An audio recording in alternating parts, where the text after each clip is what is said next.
અગોચરના તમામ યાત્રીઓને અગોચરના માલિકની કૃપા રહે એ હૃદયના ભાવથી શુભેચ્છા અને પ્રણામ। લોહી લુહાણ થઈ જશે પીઠથી, પથ્થરોને એવી રેશમી ખંજવાળ આવશે। લોહી લુહાણ થઈ જશે પીઠથી, પથ્થરોને એવી રેશમી ખંજવાળ આવશે। જ્યારે પથ્થરોને પણ રેશમી ખંજવાળ આવવા લાગે ત્યારે સમજવું કે કોઈ મનુષ્યમાં સુપર પાવરનું અવતરણ થયું છે। કોઈને જોઈને કે કોઈને સાંભળીને તમારા રોમ રોમમાં એક આનંદનો પ્રસાર થાય અને તમે આનંદ વિભોર બની જાઓ। તમને તમારા જગતની વિટંબણાઓ સામાન્ય લાગવા લાગે અને જો તમને લાગે કે યાર જિંદગી વેડફી નાખવા જેવી નથી, હવે મારે પણ કોઈ પણ ભોગે એના તરફ ગતિ કરવી પડશે, ત્યારે સમજવું કે પરમાત્માનું અવતરણ થયું છે। મિત્રો, આમ તો દરેક મનુષ્યમાં એ જ છે, પણ તમે માત્ર ભૂલી ગયેલા છો। બસ જેને યાદ આવી ગયું એ પરમ તત્વ બની જાય। ઘણા બધા ડાયરાઓ કે સત્સંગીઓને આપણે જ્યારે સાંભળીએ ત્યારે તમે જોજો કે મનુષ્યની આદતો વિશે,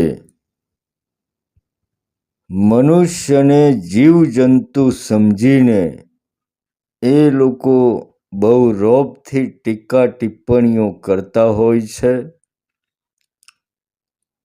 અને પોતે જાણે કે એ આદતોથી સંપૂર્ણ મુક્ત બની ચૂક્યા હોય એવી રીતે ભાષણો ઝાડતા હોય છે।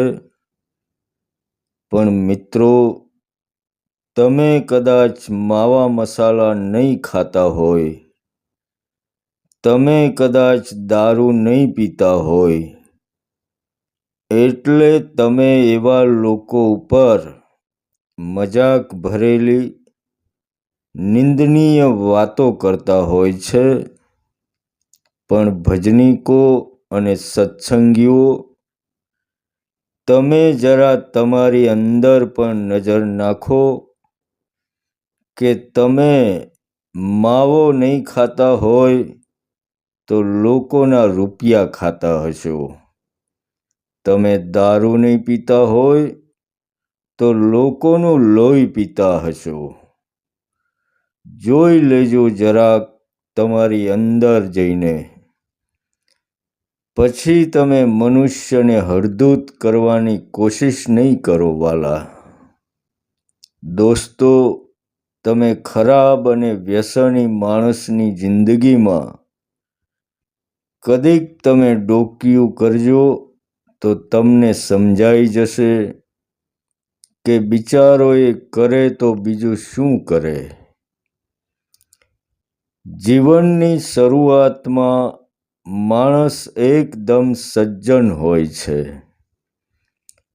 પણ તમારા જગતના આ બાંધેલા નીતિ નિયમો અને કાળના થપેડા એને એવો બનવા મજબૂર કરી દે છે।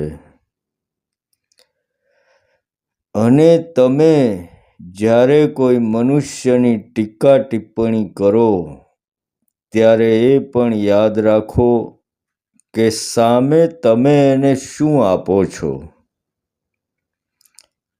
તમારા શબ્દોથી એને ટાઢક વળે છે ખરી, તમે કાંઈક એવું આપો ને માણસને કે જેથી એ અંધકારમાંથી બહાર આવી શકે. તમારે બસ ખાલી માણસની ખામીઓની નિંદા જ કરવી છે, તો મનુષ્યની નિંદા કર્યા સિવાય એને એમાંથી બહાર કાઢવાનો પ્રયાસ કરવો, અને એ પણ કોઈ ખોટા પ્રલોભન વગર, કોઈ પણ જાતના ખોટા આડંબર વગર, કોઈ પણ ભટકાવ વગર અને કોઈ પણ રૂબરૂ મુલાકાત વગર. અને મનુષ્યની ચેતનાનો વિકાસ થાય એવા એકમાત્ર ઉદ્દેશ્યથી ચાલતી આપણી ચેનલને લાઈક, સબસ્ક્રાઈબ અને સંબંધી તેમજ મિત્રોને પણ શેર કરશો એ નમ્ર વિનંતી. મિત્રો, અસ્તિત્વનો એક નિયમ છે કે જે પણ વસ્તુ પર તમને અણગમો હશે એ જ્યાં સુધી તમે અપનાવી નહીં લો યા એને પ્રેમથી સ્વીકાર નહીં કરી લો ત્યાં સુધી એ તમારો પીછો નહીં છોડે. તમે જોજો કે ઘણા કહેતા હોય છે કે મને હોસ્પિટલ જવું ગમતું જ નથી.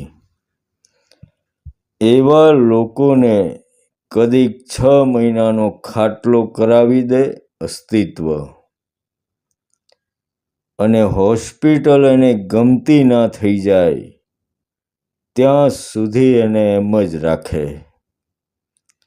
એટલે અગાઉના વિડીયોમાં પણ આપણે કહેલું કે જગત એ તમને થકવાડી નાખવાનું કારખાનું છે વાલા.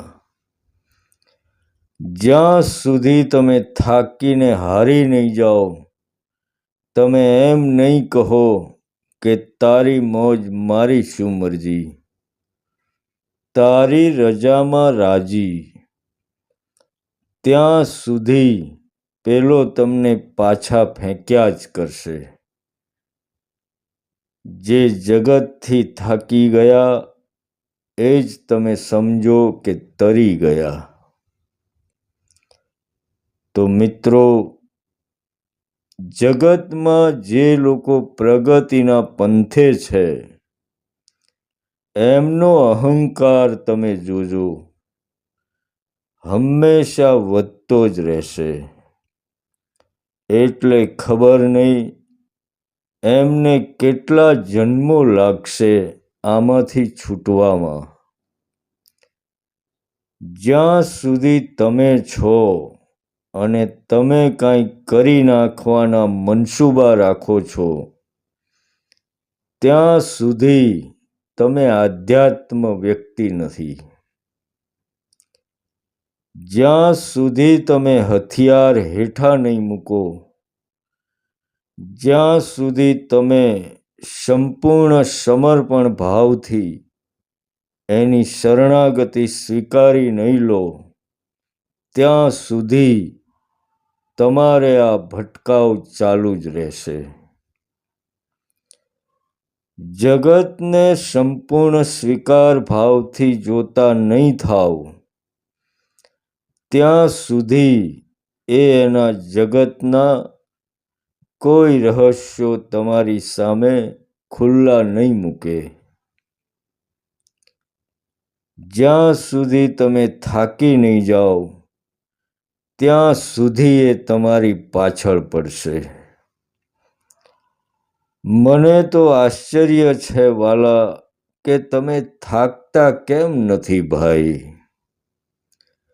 સંસારમાં દુઃખ સિવાય બીજું કાંઈ છે નહીં. તમે ગમે એટલા સુખી હશો છતાંય તમારે કાંઈક તો દુઃખ હશે જ. તોય વાલા તમે થાકતા નથી. હંમેશા યાદ રાખો કે જગતમાં જે ખરાબ લોકો છે એ અસ્તિત્વનું એક વરદાન છે. એ લોકો તમારી ભલમનસાઈનો દુરુપયોગ કરે છે. તમે એમના માટે ગમે એટલું સારું કામ કરો તો એ તમારું ખરાબ કરે છે. તમારા સગા સંબંધીઓ પણ શું કરે છે? એકબીજાના ટાંટિયા ખેંચવામાંથી ઊંચા નથી આવતા. એ લોકો શીખવાડે છે તમને કે ભાઈ, સારું કે નરસું કશુંય કામ તારાથી નહીં થાય. એવા લોકો જ તમને એના તરફ ગતિ કરવાનું પ્રેરણા બળ આપે છે. મિત્રો, જે આખા જગતને સુવ્યવસ્થિત અને સમયસર ચલાવે છે એ એક સંપૂર્ણ સુપર કોન્શિયસ છે. સુપર પાવર છે મિત્રો. એને ખબર જ છે કે કોને ક્યારે ક્યાં પાડી દેવો. તમે જોજો, તમારા જીવનમાં પણ ઘણા અનુભવો હશે કે જરાક બી તમારો અહંકાર વધશે, તમારા જીવનમાં કાંઈક એવું બનશે કે તમને સમજાઈ જશે કે સાલું આપણા ધાર્યા કાંઈ થતા નથી. તમે સમજો છો શું મિત્રો પરમાત્માને? અહીં એક દુલા કાગ સાહેબની એક પંક્તિ બરાબર ફિટ બેસે છે. એમણે એક જગ્યાએ લખ્યું છે કે છેતરાય નહીં છેતરાયના, છેતરાય નહીં છેતરાયના અબજોનો આડતિયો દિશે, હિસાબો સૌનો રાખતો એ શેઠિયો કેવો હશે. હિસાબો સૌનો રાખતો એ શેઠિયો કેવો હશે. કહે કાગ સર્જક સર્પનો કેવો કઠણ ઝેરી હશે. કહે કાગ સર્જક સર્પનો કેવો કઠણ ઝેરી હશે. મિત્રો, તમે જુઓ કે એક વેંત જેટલું ઝેરી જાનવર ખાલી તમને એક નાનકડો ડંખ મારી જાય તોય તમારું શરીર લીલું કાચ જેવું બનાવી દે. એના ઉપરથી વિચાર તો કરો કે નાનકડા સાપ જેવા જાનવરમાં આટલું ઝેર ભરનારો એનો સર્જક કેવો હશે. એટલે કહીએ ભાઈ કે દોડ દાપણ મૂકીને એના સહારે છોડી દો જીવન. તમે સંપૂર્ણ શરણાગતિ નહીં સ્વીકારો ત્યાં સુધી એ તમને નહીં છોડે ભાઈ. સંતોના જીવન તમે જુઓ, સંપૂર્ણ એના સહારે હતા.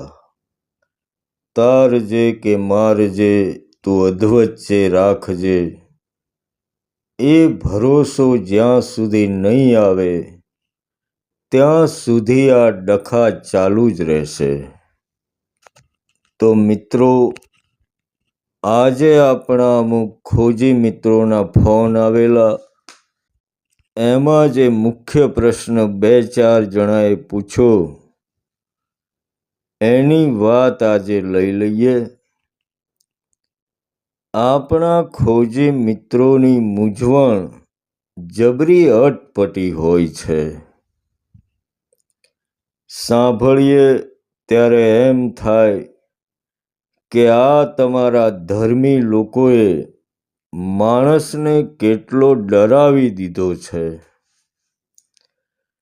અમુક ખોજી મિત્રો ફોનમાં કહેતા હતા કે ગુરુના ત્યાં 15-20 વર્ષથી ધક્કા ખાધા પણ કાંઈ મળ્યું નહીં.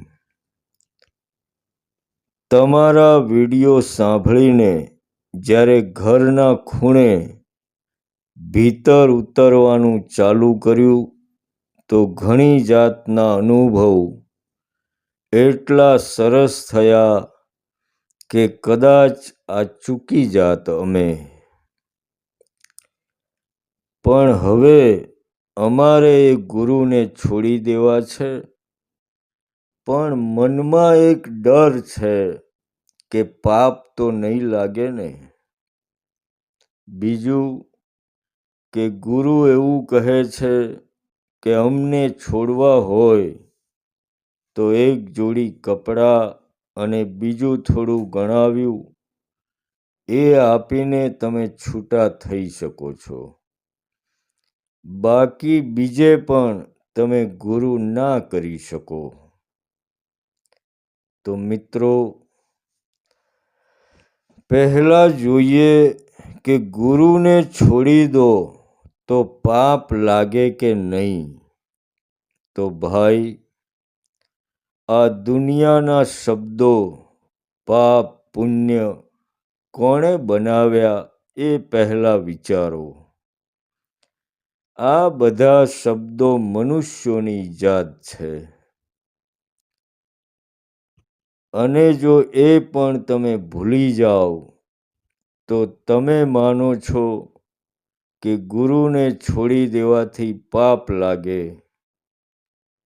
પણ તમારા 15-20 વર્ષ જિંદગીના જેણે બગાડ્યા, વિચારો કે એને કેટલું પાપ લાગશે. હું તો માનું છું કે આધ્યાત્મ એ મનુષ્યનો મૂળભૂત અધિકાર છે. અને આ જોડી કપડાં એ બધું શું છે ભાઈ? તમને કહું કે સાચો ગુરુ કોને કહેવાય. બુદ્ધના જીવનમાં ઘણા બધા ગુરુ આવ્યા. એમણે ઘણા ગુરુ કર્યા અને છોડી પણ દીધા. પણ એ વખતના ગુરુઓ ઈમાનદાર રહ્યા હશે. બુદ્ધને જ્યારે સામેનો ગુરુ એમ કહેતો કે ભાઈ દિવસમાં એક જ ચોખાનો દાણો ખાવાનો અને એવી રીતે તમારે 1 મહિનો રહેવું પડશે, તો એની સામે બુદ્ધ હતા કે 1 મહિનાની જગ્યાએ 2 મહિના રહેતા.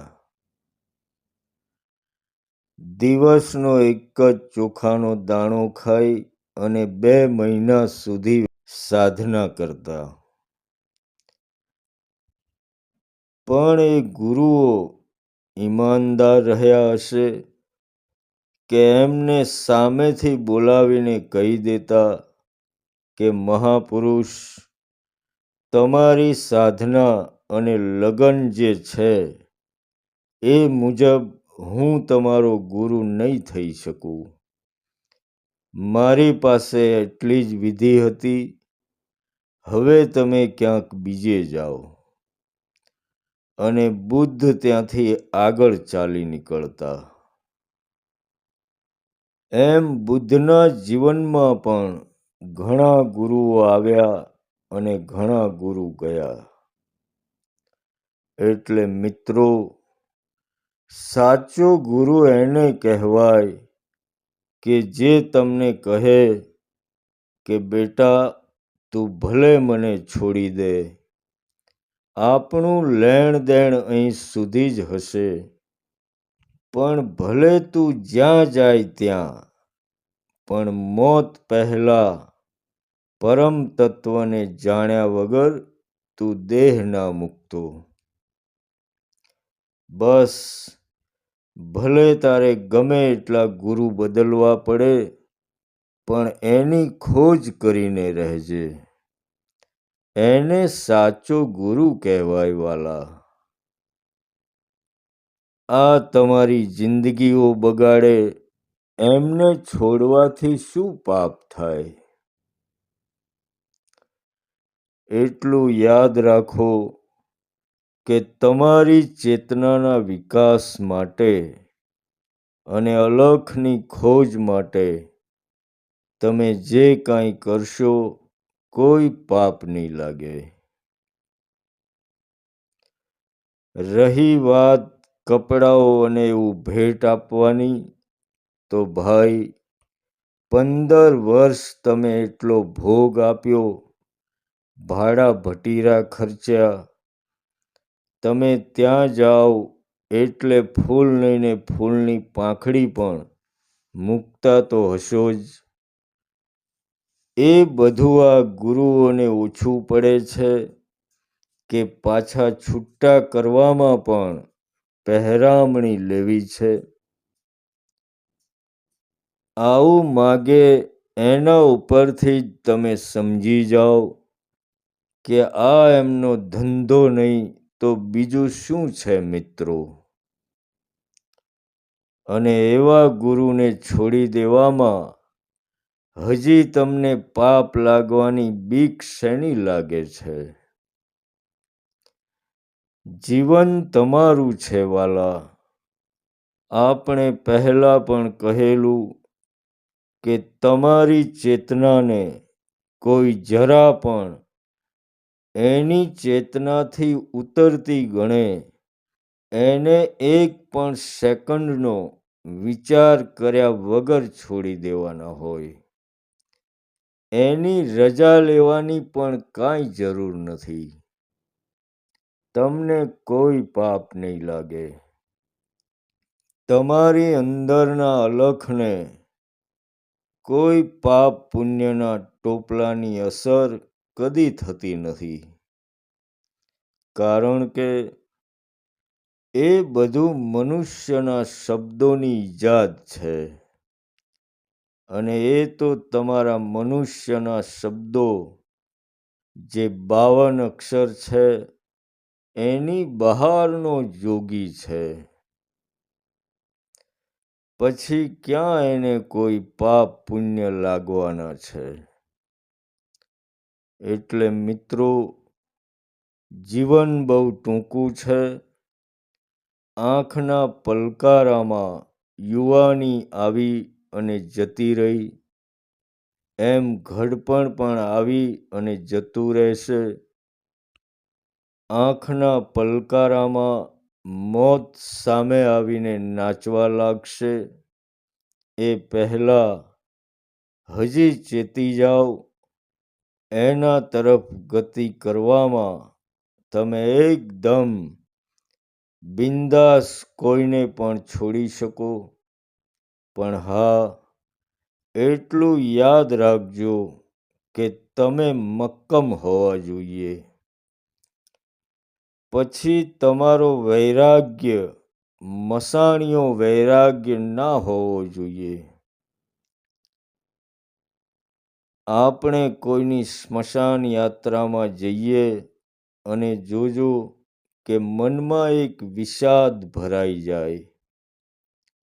અમુક સમય પૂરતું થઈ જાય કે બધાને એક દિવસ આ માર્ગે જવાનું છે. બસ હવે જિંદગીની દિશા બદલવી પડશે. પણ એ અમુક સમય પૂરતું જ હોય છે. પાછા તમે બીજા દિવસ એવા ને એવા જ હોય.